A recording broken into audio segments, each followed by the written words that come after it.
जब तक हम अपना 3 तरह से शुद्धिकरण नहीं करते तब तक हमारी अस्थायी प्रगति नहीं हो सकती। हमें अपना आचरण सुधारना होगा, अपने बोलचाल का तरीका बदलना होगा और विचारों में दृढ़ता लानी होगी। जानते हैं मित्रों, ये उद्गार किसके हैं? ये उद्गार डॉक्टर भीमराव रामजी अंबेडकर के हैं। नमस्कार मित्रों, आज हम भीमराव रामजी अंबेडकर की चर्चा करेंगे। मित्रों, डॉक्टर भीमराव रामजी अंबेडकर को दलितों का मसीहा, समाज सेवी एवं विधिवेता के रूप में जाना जाता है। इन्होंने देश की स्वतंत्रता के पश्चात 4 नवंबर 1948 को भारतीय संविधान का प्रारूप संविधान सभा में प्रस्तुत किया। डॉक्टर अंबेडकर इस प्रारूप समिति के अध्यक्ष थे। इस प्रारूप में 395 अनुच्छेद और 8 अनुसूचियां थीं। संविधान सभा में कई बार पढ़े जाने के बाद अंततः 26 नवंबर 1949 को इस प्रारूप को स्वीकार कर लिया गया। भीमराव अपने भाइयों में सबसे छोटे थे। बचपन में माँ इन्हें प्यार से भीमा कहकर पुकारती थी। इनके पिता अंग्रेजी सेना में सूबेदार थे।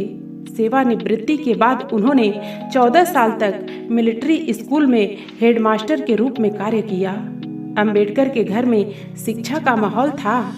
पिता बच्चों को रामायण तथा महाभारत की कहानियों के साथ संत नामदेव, तुकाराम, मोरोपंत तथा मुक्तेश्वर की कविताएं सुनाते थे तथा स्वयं उनसे सुनते थे।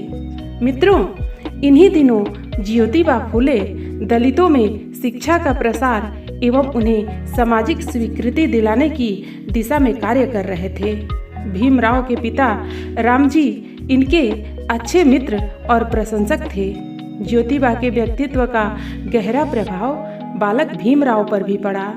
भीमराव 5 वर्ष की उम्र में स्कूल जाने लगे, परंतु उनका मन पढ़ने से ज़्यादा बागवानी में लगता था। पिता उनकी पढ़ाई के बारे में काफ़ी चिंतित रहते थे। धीरे धीरे बालक भीम की रुचि पुस्तकों में बढ़ती गई। अब वे पाठ्य पुस्तकों के अलावा अन्य पुस्तकें भी पढ़ने लगे। उन्हें पुस्तकों से गहरा लगाव हो गया। 1907 में मैट्रिक परीक्षा उत्तीर्ण करने के बाद उन्होंने एल्फिंस्टन कॉलेज से इंटर की पढ़ाई पूरी की। 17 वर्ष की उम्र में ही इनका विवाह रमाबाई से कर दिया गया। पिता का स्वास्थ्य धीरे धीरे बिगड़ने लगा था।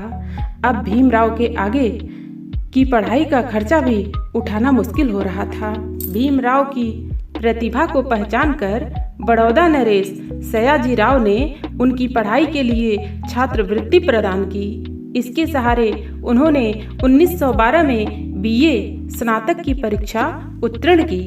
सयाजीराव ने उन्हें उच्च शिक्षा के लिए अमेरिका भेजा। न्यूयॉर्क विश्वविद्यालय से उन्होंने 1915 में एमए की डिग्री हासिल की।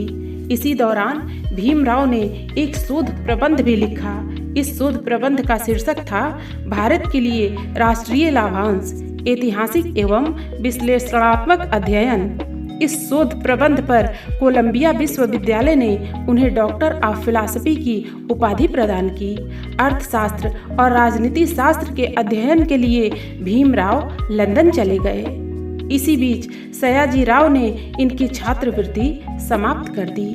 भीमराव को विवश होकर स्वदेश लौटना पड़ा, परंतु उन्होंने मन ही मन संकल्प कर लिया कि पढ़ाई के लिए एक बार वे पुनः लंदन जाएंगे। पढ़ाई के दौरान उन्होंने अपने दैनिक खर्चों में कटौती करके अब तक लगभग 2000 पुस्तकें खरीद ली थी। महाराष्ट्र में रहकर उन्होंने साहू जी महाराज की सहायता से 31 जनवरी 1920 से मूक नायक नामक अखबार निकालने की शुरुआत की। इस अखबार का मुख्य उद्देश्य भारतीय समाज में व्याप्त जाति प्रथा को समाप्त करना तथा अस्पृश्यता का निवारण करना था।